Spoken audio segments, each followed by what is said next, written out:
آج کے دور کے انسان نے روٹی کو اور رزق کو نصب العین بنا لیا ہے زندگی کا. ایسے لگتا ہے کہ ہم دنیا میں شاید آئے ہی اسی خاطر ہیں کہ بس کمانا ہے اور کھانا ہے. تاریخ میں روٹی کو کبھی اتنی اہمیت حاصل نہیں تھی جتنی آج ہو چکی ہے. جتنا لوگ افلاس سے ڈرتے ہیں، غربت سے ڈرتے ہیں، اتنا خدا سے ڈرنا شروع کر دے تو ان کو ولایت کا مقام نصیب ہو جائے. ہر وقت ڈر لگا رہتا ہے غربت نہ آ جائے، پیسہ نہ کم ہو جائے.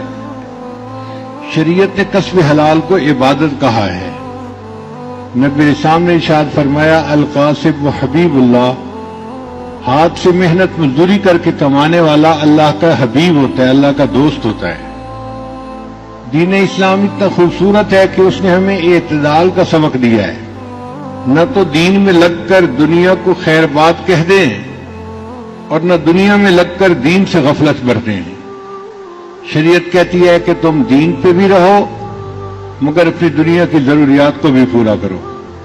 ایسا دور آ گیا ہے کہ آج جھوٹ سے حرام روزی کمانے والے باعزت ہیں اور سچ بول کر غربت کی زندگی گزارنے والے آج ذلت کی زندگی گزار رہے ہیں.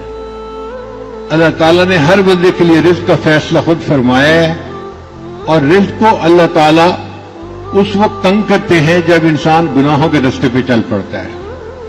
وَمَنْ أَعْرَضَ عَنْ ذِكْرِي فَإِنَّ لَهُ مَعِيشَةً ضَنْكًا وَنَحْشُرُهُ يَوْمَ الْقِيَامَةِ أَعْمَىٰ. اور جو میرے یاد سے اعراض کرے گا، قرآن سے اعراض کرے گا، ہم اس کی معیشت کو تنگ کر دیں گے اور اسے قیامت کے دن انتا کھڑا کر دیں گے.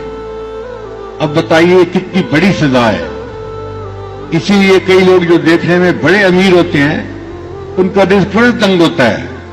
وہ جی 5 کنٹینر وہاں پھنس گئے، 2 کنٹینر یہاں پھنس گئے، کسٹم والوں نے یہ روک دیا، ٹیکس والوں نے یہ کر دیا اور میں تو بہت پریشان ہوں. کاغذوں میں دیکھو تو کروڑوں پتی بندہ ہے، درجنوں ملوں کا مالک ہے مگر خرچ کرنے کے لیے پیسہ نہیں. قرضے والے مطالبہ کرتے ہیں اور پریشان ہو کے دفتر سے گھر واپس آ جاتا ہے. پیسہ ہونے کے باوجود اللہ معیشت کو تنگ کر دیتے ہیں. تو ہم اس پریشانی سے کیسے بچیں اور اللہ تعالیٰ سے رزق حلال کیسے مانگیں جو سکون دینے والا ہو؟ تو نظر اللہ کی ذات پہ رکھیں کہ اللہ نے رزق دینے ہے، وہ دے گا اور اللہ دیتا ہے. پلے رزق نہ بندے پکھوتے درویش، پلے رزق نہ بندے پکھوتے درویش، جنہ تکیا رب دا انہ رزق ہمیش. جو اللہ پہ توکل کرتے ہیں اللہ انہیں ہمیشہ رزق عطا فرماتا ہے، اللہ رزق کا بندوبست کر دیتا ہے. تو نظر اللہ کی ذات پہ رکھیں، پھر دیکھیں اللہ تعالیٰ آپ کو کیسے رزق عطا فرماتے ہیں.